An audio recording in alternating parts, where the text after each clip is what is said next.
हम सभी जीवन में ऐसे लोगों से मिलते हैं जो हर गलती, हर समस्या, हर असफलता के लिए दूसरों को दोष देते हैं। कभी आपको दोष देंगे, कभी समय को, कभी परिस्थिति को, लेकिन कभी स्वयं को नहीं देखेंगे। योगानंद जी कहते थे, दोष देने वाला आत्मा से नहीं बोलता, वह भय, भ्रम और अज्ञान से बोलता है। तो ऐसे लोगों से निपटना केवल एक व्यवहारिक कौशल नहीं, बल्कि एक आध्यात्मिक साधना है। दोष देना कोई साधारण बात नहीं, यह व्यक्ति की आध्यात्मिक अव्यवस्था का संकेत है।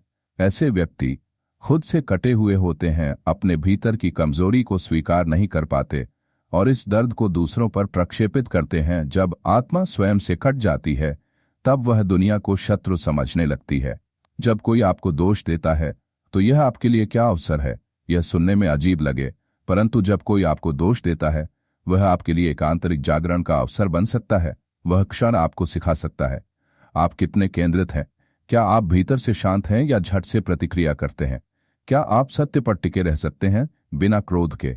ईश्वर तुम्हें उन लोगों के माध्यम से परखता है जो तुम्हें सबसे अधिक परेशान करते हैं। क्या जवाब देना चाहिए या मौन रहना चाहिए जब कोई निरंतर आपको दोष दे रहा हो? क्या आपको प्रतिक्रिया देनी चाहिए? योगानंद जी का उत्तर है, स्थिति के आधार पर विवेकपूर्ण मौन या प्रेमपूर्ण उत्तर। 1. अगर व्यक्ति जिद्दी और भावनात्मक है, मौन प्रार्थना अधिक प्रभावी होगी। 2. अगर व्यक्ति सुनने को तैयार है, प्रेमपूर्वक शांतिपूर्वक संवाद करें। तुम्हारी शांति तुम्हारी सबसे ऊंची आवाज हो सकती है। जब कोई लगातार दोष दे रहा हो और आप भीतर विचलित हो रहे हों, तो मन में यह 3 आत्मिक मंत्र दोहराइए। मैं आत्मा हूं और यह सब मुझ पर नहीं चिपक सकता। हे प्रभु, इस आत्मा को दृष्टि दो और मुझे करुणा। मैं प्रतिक्रिया नहीं, प्रेम से उत्तर दूंगा। इन मंत्रों से आपकी ऊर्जा रक्षा कवच बन जाती है। यदि आप चुप रहें तो क्या लोग आपको कमजोर समझेंगे? बहुत से लोग सोचते हैं, अगर हम चुप रहें तो क्या सामने वाला हमें दबा लेगा?